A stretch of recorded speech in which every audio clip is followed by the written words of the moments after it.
que no utilizaba. Guardaba cualquier herramienta y no jalaba los cables, simplemente los enrollaba y los guardaba. Se volvió responsable porque le faltó un dedo, porque tuvo un accidente. Muchas personas les sucede eso. Tienen un accidente o un casi accidente y recién cambian su comportamiento. Entonces, en resumen, la microcultura y la macrocultura te hacen quién eres. Ello que te da una percepción del mundo. La percepción del mundo que te da un comportamiento. Ahora, todos nosotros tenemos diferentes comportamientos, claro. Tú puedes conducirte en tu vida hasta que, ¡plum!, te pasa algo y cambias tu comportamiento. Un accidente, una pérdida, una enfermedad, una llamada de atención, ¿no? Un error. Y todas esas situaciones se van a repetir en todas las personas. ¿Qué debemos hacer? Apostar por la prevención, anticiparnos, mejorar, sin la necesidad que me suceda algo. ¿Por qué? En muchos casos somos una sociedad también reactiva y enfocada al castigo. Cuando tú eres chiquito, ¿cómo te cría tu papá, tu mamá o tu abuelo? ¿No? Pórtate bien o te castigo, no vayas o te castigo, haz esto o te castigo, condúcete o te castigo. Entonces uno que aprende, uno aprende a que si no me ven, no me castigan. Entonces te acostumbras a hacer cosas sin que te vean. Por ejemplo, estás conversando en el carro con tu celular. Sí, jefe, yo le decía, espérate, un policía. Bajas tu celular. Sí, un ratito que está pasando, hay un policía ahí. Ya. Sigues conversando. Oye, sí, te contaba el lunes. Espérate. Fiscalización.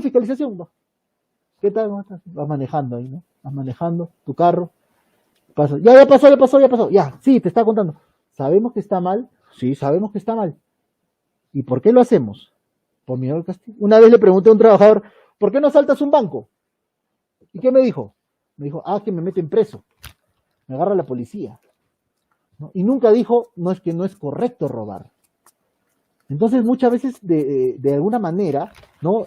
Transversamos esa idea y nos preocupamos más por el castigo, ¿no? Nos preocupamos más por el castigo que por el tema de moral, por el tema de verdaderamente pues, cumplir como un profesional. He tenido a veces que vender la seguridad explicándole al gerente el tema de la multa, la SUNAFIL y las UITs, si no cumple nos cae multa, y recién el empresario se pone las pilas y se preocupa. Pero no debería ser así. ¿Vamos a mejorar? Sí. ¿Vamos a cambiar como país? Sí, pero no vamos a cambiar como país cuando ganemos el mundial. Vamos a cambiar el país cuando verdaderamente cada uno de nosotros haga nuestro trabajo a conciencia, no porque alguien te esté viendo, sino porque es lo correcto. Bien, entonces así funciona y esa es la estructura. En estos minutitos que han pasado, les he contado la columna vertebral de la seguridad y salud y el comportamiento humano. Así es simple. Todo funciona igual. ¿No? Y pues, hay un montón de temas que podríamos, se nos va la noche. Entonces, el contenido de este curso va a ser bien interesante, vamos a partirlo en 3. En la primera etapa vamos a hablar sobre la legislación normativa, una base de conocimiento. En la segunda vamos a hablar de temas técnicos, trabajos de alto riesgo, por ejemplo, altura, caliente, espacio confinado, vamos a hablar de la OSHA, de dónde se desprende la normativa. En la tercera vamos a hablar de investigación de accidentes, que lo he agregado. Vamos a hablar de medio ambiente, vamos a hablar de gestión, de seguridad, documentos de gestión para la seguridad y salud en una empresa, cómo formar un sistema de gestión de la nada, y por último, actos y condiciones. Entonces va a ser unos 3 días bien interesantes, bien papeados, bien contundentes, como se dice, con la finalidad de que podamos desenvolvernos de una manera más adecuada y con información. Obviamente, que si queremos profundizar más en cualquiera de estos temas, entonces ya podemos buscar información para que sea más exacta, ¿no? más detallada, ¿no? Entonces, bien. Para empezar, vamos a hablar sobre la legislación en la seguridad y salud, la ley. ¿Cómo es la historia? La historia empezó en muchos casos normalmente o digamos, de alguna manera, empezó de una manera ya formalizada con la ley 29.783, la famosa ley del 20 de agosto del año 2011. El año 2011, ojo, o sea, prácticamente 10 años, ¿no? Entonces es una ley, entre comillas, nueva, ¿no? 10 años nada más tiene. Y hay personas que ya vienen trabajando hace 20, 30, 40. Imagínense, a veces es difícil que entiendan en la ley, ¿no? Salió la ley en el 2011 y salió el reglamento en el 2012. La ley te decía qué hacer y el reglamento cómo hacerlo. La ley se llamaba Ley 29.783, Ley de Seguridad y Salud en el Trabajo, y el reglamento es el Decreto Supremo 005-2012-TR del Ministerio de Trabajo, ¿no? Entonces, acá ya se armaron bastantes situaciones interesantes. Años después, salió una modificatoria de la 29.183 llamada la 30.222, la ley que modifica la 29.783. Pero ¿qué pasó? Y les voy a contar la historia. Esta modificaba algunas cosas. Por ejemplo, en los exámenes médicos. La ley 29.783 había planteado los exámenes médicos obligatorios para todos los trabajadores en la entrada, al año y a la salida. Entonces muchos empresarios dijeron, oye, pero esto es un negocio para las clínicas ocupacionales, más que cualquier otra cosa. Adicionalmente, si es que tengo un trabajador que trabaja 2 meses, luego sale de trabajar, se va a otro lado, trabaja 3 meses, luego se sale, va a otra empresa 6 meses, luego se sale, ¿qué cosa quiere decir? Que va a tener examen de entrada, salida, entrada, salida, entrada, salida. Y adicionalmente a esto también van a estar irradiando con rayos X cada 2 meses, cada 3 meses, eso también es un tema pues, de riesgo, ¿no? Entonces, modificaron algunas cosas y dijeron, ojo, si haces trabajos de alto riesgo, sí necesitas un examen anual. Si no haces trabajos de alto riesgo, tu examen va a valer hasta 2 años. ¿Ya? Hasta ahí lo modificaron. Luego también había un artículo bien interesante que se llamaba el artículo 168A del Código Penal. ¿Qué cosa decía? Faltas por inobservancia en seguridad y salud. El que está dando, en este caso, obligado a cumplir con la seguridad y salud, no lo hacía. Por ejemplo, ¿quién es el responsable de la seguridad y salud? Es el empleador o el representante del empleador, en este caso el supervisor operativo, ¿no? El supervisor operativo es el responsable de todos sus trabajadores, legalmente. Ahora, si no lo cumplía, podía ser procesado penalmente y tenía esta pena privativa de libertad. O sea, si a raíz de esa inobservancia, como era llamada, la persona se accidentaba o moría, entonces podía ser también procesado y podía tener pena privativa de libertad, ¿no? Hasta por 10 años. ¿Qué sucedió? Hubieron muchos gerentes de empresas que tuvieron procesos. Y ellos que decían, ojo, pero yo no tengo la culpa. Yo he contratado a un trabajador, a un supervisor para que los vea. Yo no tengo la culpa, pero la ley era muy abierta. ¿Qué hicieron? Hablaron, se juntaron el gremio de empleadores y fueron a hablar con el Congreso y sacaron un proyecto de ley que luego lo llevaron a modificar la 29.783 en base a la 30.222, ¿no? No les digo que se modificó la ley. ¿Qué hicieron en la modificatoria? Varias cosas. Cambiaron, como les digo, el tema de los exámenes médicos, cambiaron algunos puntos de responsabilidades y tocaron el artículo 168 del Código Penal. ¿Qué cosa hicieron? Primero bajaron la pena privativa de libertad. Bajaron a 4 años y a 3 años, 6 años, creo máximo, ¿no? Entonces lo disminuyeron para que no haya pues mucha pena, mucha condena. Y luego cambiaron los 2 ítems de la inobservancia. Agregaron una línea más. ¿La línea qué cosa decía? Se decía que si se determina que la responsabilidad es del trabajador, libera de responsabilidad al empleador. ¿Qué quería decir eso, en otras palabras? Quería decir eso que si había un accidente, o sea, yo podía empapelarlo al trabajador, por así decir, para liberar de responsabilidad a la empresa, ¿no? Entonces, si el trabajador por ahí no había cumplido con algo, yo podía, pues, gestionarlo y a la empresa tenía que protegerla. Entonces, ahí había un tema bien interesante que se dio muchas veces. Hasta se llegó, pues, a transgiversar y se llegó a abusar de ello, ¿no? Entonces, de esta manera, pues, podías liberar de responsabilidad a los empleadores. Ojo, responsabilidad penal, ¿no? Porque de todas maneras tenía responsabilidad administrativa, ¿no? Podía pagar su indemnización, pagaba su multa, pero ya nadie pagaba penalmente. Ni un supervisor, ni un gerente, ni un jefe pagaba, a pesar de haberse demostrado su falta, ¿no? Podía llevar la situación a que la inobservancia venía por el trabajador y lo libraba de responsabilidad. ¿Hasta qué momento? El momento de inflexión se dio en el mes de diciembre del año 2019. ¿Qué sucedió ahí? Fallecieron 2 muchachos en McDonald's. Ustedes saben, el restaurante de comida rápida en Lima. Fallecieron 2 muchachos por inducción eléctrica, ¿no? En una congeladora y, bueno, estaban limpiando, ¿no? Trapeando, si mal no recuerdo, y hubo contacto con esta carcasa de esta congeladora y recibieron una descarga eléctrica y una fibrilación ventricular y fallecieron de paro cardíaco, ¿no? Entonces, obviamente, pues, el ministerio fue a tallar en ese aspecto a la SUNAFIL, la Superintendencia Nacional de Fiscalización Laboral, y fue a verificar, pues, quién no había cumplido con sus responsabilidades, ¿no? Entonces, prácticamente el equipo de McDonald's demostró el 168A del Código Penal, ¿no? Dijo, la inobservancia ha venido por parte de los chicos. Los chicos no se han cuidado, no han tomado las consideraciones. Nosotros los hemos evaluado, les hemos dado capacitaciones. ¿Sus capacitaciones cómo eran? Le mandamos un correo, un aplicativo web, ellos repasan, ahí contestan y listo. A raíz de eso se demostró que no había, pues, o que la ley era muy blanda respecto a ello, ¿no? Y no había consistencia. Y habían 2 muertos. Y era un tema mediático, porque es una multinacional el tema de, bueno, la franquicia de McDonald's. Entonces, a raíz de eso, se vio que la responsabilidad era del empleador. De todas maneras, era la responsabilidad del empleador. Entonces, se sacó un decreto de urgencia, el 044, si mal no recuerdo, que te indica, obviamente, anuló el último ítem impuesto por la 30222. Lo retiró. A partir de ahora, y esto pasó por el tema de McDonald's, a partir de ahora, de acá en adelante, la responsabilidad entera es del empleador. El empleador es el responsable. Si el trabajador viene ebrio, se equivoca, se cae a una zanja, ¿no? La responsabilidad siempre va a ser del empleador. Lo controló los ingresos, difundió una política de alcohol y drogas, revisó las áreas de trabajo, lo capacitó, le entregó un reglamento interno, ahí recién está evidenciando que ese los controla, lo dejó entrar, hizo alcoholimetría. Entonces siempre, en muchos casos, siempre, por decirles en todos los casos, siempre la responsabilidad, en este caso en materia de seguridad y salud, viene del empleador. Ojo. Por ahí me preguntaron en una capacitación anterior que tuve respecto a los SOMA, al supervisor de seguridad, ¿no? El supervisor SOMA, o el responsable de seguridad. Me preguntaron, ¿y cuál es su papel ahí? El papel que tiene el personal de seguridad y salud ocupacional o medio ambiente, dentro de una instalación, de una empresa, o el HSM, ¿no? El HCE, es el de asesorar, auditar, ayudar, ¿no? Las famosas 4A, ¿no? Entonces, de esa manera, esa es su función, ¿no? Digamos que yo quiero invertir en la bolsa de valores, por ejemplo, y llamo a un asesor para que me haga invertir. Entonces, el asesor me tiene que hacer ganar dinero.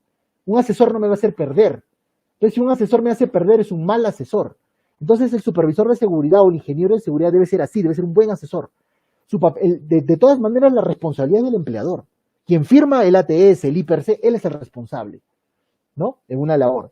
¿No? En todos casos siempre es el responsable. El asesor es el que debe indicarle todas las pautas para que le vaya bien, obviamente. Bien, entonces ya entendimos la historia de la Ley de Seguridad y Salud. Luego vienen otras cositas que se van desarrollando, pero esta es la base, ¿no? Entonces, vamos a ver, hubo una actualización, sí, ahí está, como les comento, la 30222, que modificó a la 29783 a partir del sábado 12 de julio, ¿no? En este caso, sacó unas modificatorias, como por ejemplo pueden ver registros simplificados, la tercerización, los exámenes médicos, los consejos regionales, la responsabilidad penal, que es la que le he contado, y las multas laborales también fueron reducidas en cierto aspecto. En la actualidad, la tabla de multas del Ministerio de la SUNAFIL está clasificada según el tipo de empresa, ¿no? Si es una pequeña o microempresa o si es una gran empresa, la cantidad de trabajadores también, ¿no? Entonces, ahí se han adaptado poco a poco, ¿no? Entonces, respecto a la tercerización, quiero tocar este punto. Actualmente, ¿qué cosa nos dice la ley? Que yo soy el empleador principal y tengo mis terceros, proveedores o contratistas o visitantes. Yo soy responsable de cualquiera de ellos. Si yo tengo una contrata pequeña, entonces yo tengo que hacer 2 cosas, una u otra, ¿no? Le puedo exigir que cumpla con la ley. A ver, ven para acá, ¿tú eres mi contratista? Sí. Entonces, ¿tú qué trabajo me haces? Tal cosa. Tráeme tu documentación, vamos a auditarte. A ver si cumples con la ley 29783. Muéstrame tus archivos, muéstrame tus registros, muéstrame tus documentos. Bla, bla, bla, bla, bla, bla, tu formato, tu capacitación, tu programa anual, listo. Entonces, eso lo puedo hacer, auditarlo, ¿no? Y otro puedo alinearlo, si no quiero auditarlo, lo puedo alinear a mi sistema de gestión, pero ahí me hago responsable de ellos. Hubo una empresa constructora muy grande, muy conocida, que cometió ese error, ¿no? Entonces, ¿qué cosa hizo? Hizo que un trabajador tercero firme un documento con membrete de ellos, un documento de capacitación, ¿ya? Y este trabajador se accidentó y obviamente la empresa principal se hizo responsable de todo el tratamiento de este trabajador, casualmente porque había firmado un registro con firma, con logotipo de la empresa. Entonces es importante que cada empresa tenga su documentación con su logotipo, su razón social, según la resolución ministerial 050-2013, que es un documento, o en este caso es una resolución, donde te indica cuáles son los documentos obligatorios, referenciales que debe tener cada empresa. Y ahora, a partir de este año, del año 2013 que salió esta resolución ministerial, ¿no? Entonces, todo documento de la empresa, el documento en materia de seguridad y salud, las inspecciones, la entrega de EPPs, las charlas o los diálogos diarios, las estadísticas, los reportes de accidentes, toda la documentación debe tener el RUC, el membrete, la razón social de la empresa, para evitar cualquier problema, cualquier doble información. Cosa que cualquier auditor que viene y solicita la información, esta información está alineada a la empresa, porque tiene su nombre, su razón social, su RUC. Entonces, así funciona. La ley 29.183, para empezar, es una ley, como le dicen, ley paraguas. Como es ley, jerárquicamente está por encima de todas las demás. Está por encima de los decretos supremos, resoluciones ministeriales, decretos de urgencia, etcétera. Entonces, tiene un peso mayor, ¿no? Luego viene cada sector económico. Otra particularidad de la ley 29.183 es que esta ley es tanto para el sector público como privado, para las Fuerzas Armadas y cualquier sector que esté bajo el alcance del MINTRA, del Ministerio de Trabajo, cualquier actividad que sea laboral también, ¿no? Entonces, ¿qué quiere decir eso? Que si yo de acá me voy a vender turrones, por ejemplo, voy a hacer una matriz hiper, me van a capacitar, me van a dar EPPs, me van a dar una inducción. Si hay más de 20 trabajadores, voy a tener un comité. Si de acá me voy a vender o fabricar celulares, también voy a tener un mapa de riesgo, voy a tener una inducción, un hiper-C por el puesto de trabajo, voy a tener EPPs. Entonces, toda actividad. Entonces, cada sector económico tiene su normativa sectorial, ¿no? En este caso, por ejemplo, industria, hidrocarburos, transportes, construcción, tiene la G050, agricultura, la pesca, la electricidad, la minería, ¿no? Nosotros, bueno, en minería tenemos la 024 con su modificatoria de la 023, la industria tiene la 42F. En todo aspecto, pues, la ley tiene un alcance general, por eso que uno no cumple la ley y hay pena, ¿no? Hay una sanción o un proceso, se le procesa al trabajador que no cumple con la ley. Entonces es importante que entendamos que la ley está por encima, ¿no? Bien, luego tenemos cuál es el objetivo. Bueno, en este caso, los actores del Carlos, entorno las laboral. diapositivas, ¿lo estás pasando? Sí, estoy en cuál es el objetivo. No sé si se Ya, habrá porque no se está, retrasado. no se está pasando las diapositivas. Debe haber un retraso en la transmisión. Se ha quedado ahí en el tema de seguridad nada más. A ver, A ver, no sé si está nuevamente avanzando. deja de compartir y nuevamente ingresa, a ver. A ver, Y lo maximizas. ya. Un segundito. Compartir pantalla. No. Share actual. A ver, ¿se visualiza? A ver, está cargando. Ah, ok.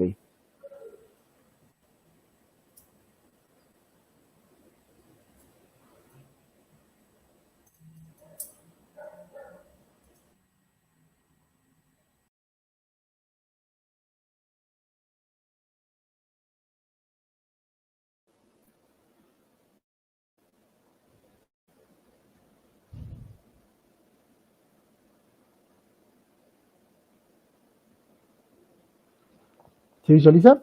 ¿Sí? Estamos en cuál es el objetivo, prevención, de riesgos laborales.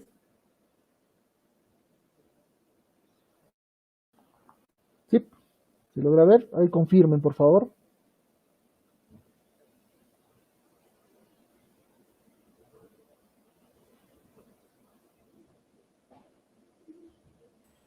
Confirmen si se A ver, logra ahí lo visualizar. maximiza, por favor. Está en cuál es el objetivo. Bien.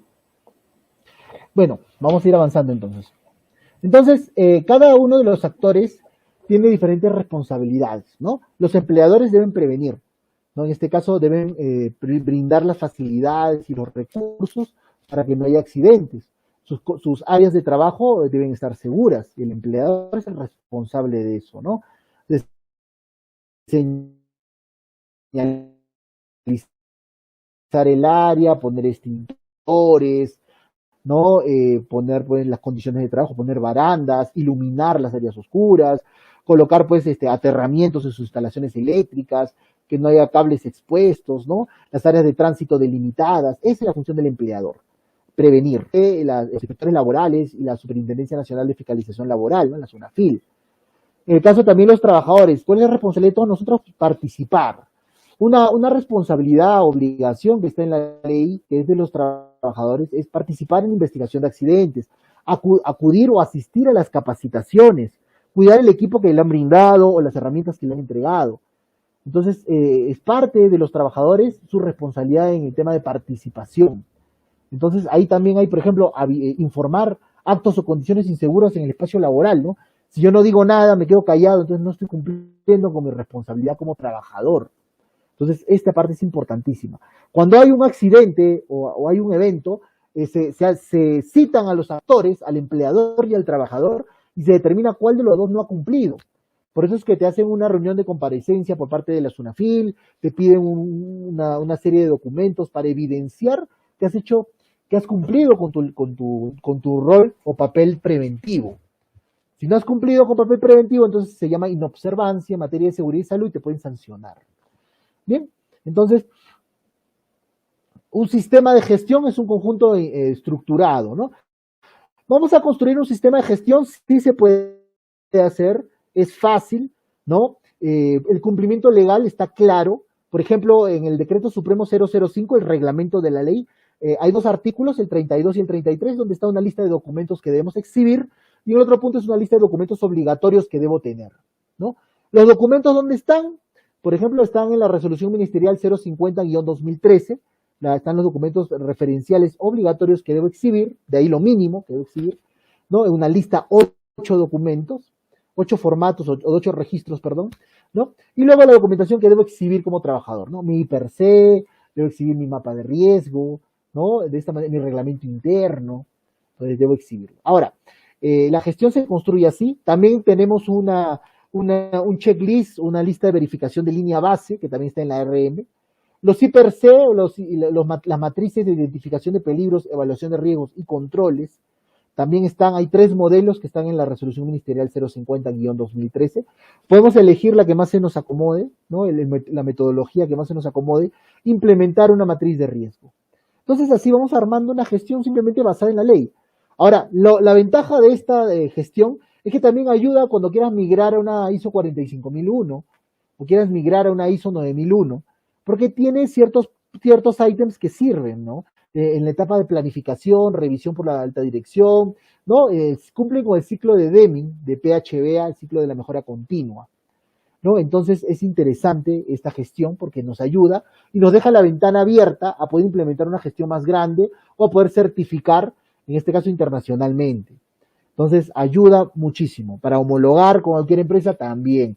Para una auditoría también. Entonces, de esta manera vamos a ir cumpliendo con la ley y vamos a ir organizando nuestra casa, nuestra empresa.